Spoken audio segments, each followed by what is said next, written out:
AAA says San Diego is California's #1 tourist destination for the 4th of July weekend. Here to explain how that translates into real money for local businesses is my guest, Darren Pudgell with the San Diego Tourism Authority. And welcome, Darren.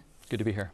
Okay, so 500,000 people are said to be at the Big Bay Boom fireworks show last night, and many others around locals, tourists.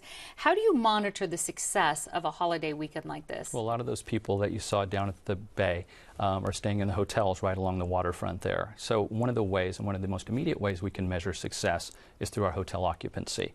And our hotel occupancy was expected to be in the 90% range throughout the city, even higher along the waterfront, closer to 100%. And there's another thing you can measure as well, that transient occupancy tax. That's specific for tourists. Tell us about that. Right. Well, transient occupancy is huge for San Diegans in general, because what that does is that money comes into the hotels and then it goes directly to the city of San Diego. And each year the tourism industry generates about $150 million in hotel tax revenue. That goes to the city to be used for whatever they want to. Just to throw out, kind of put it in perspective, that would fund the equivalent of about 1,000 police officers, or about 150 miles of roadway resurfacing.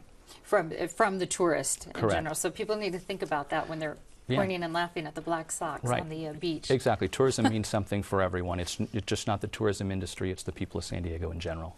Funding to the Tourism Authority, most people will recall, was delayed pretty significantly earlier this year because Mayor Bob Filner wouldn't initially release the funds. He eventually did. Were you able to measure that financial impact of that delay? Well, we just got our projections back from the year end that ended on June 30th.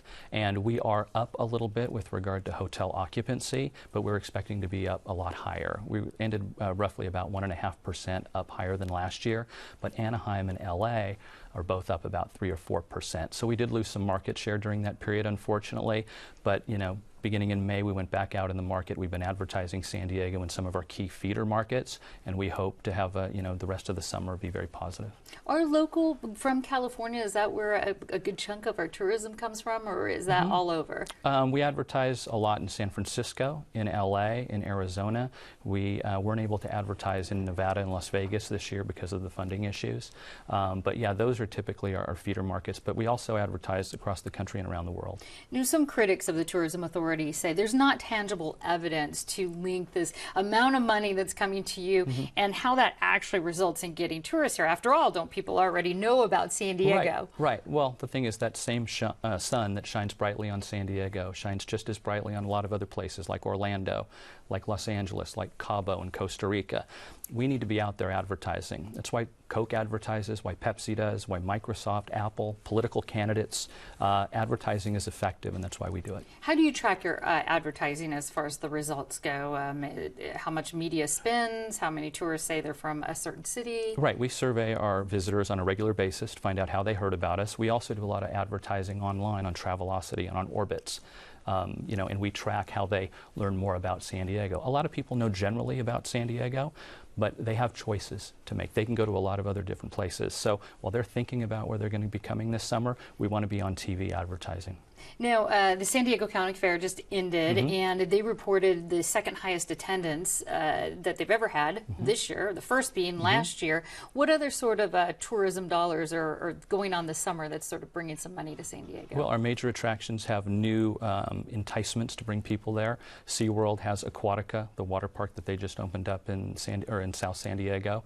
The zoo just opened up the Australian Outback. In the tourism industry, you're constantly trying to reinvent yourself and create new products to bring people here.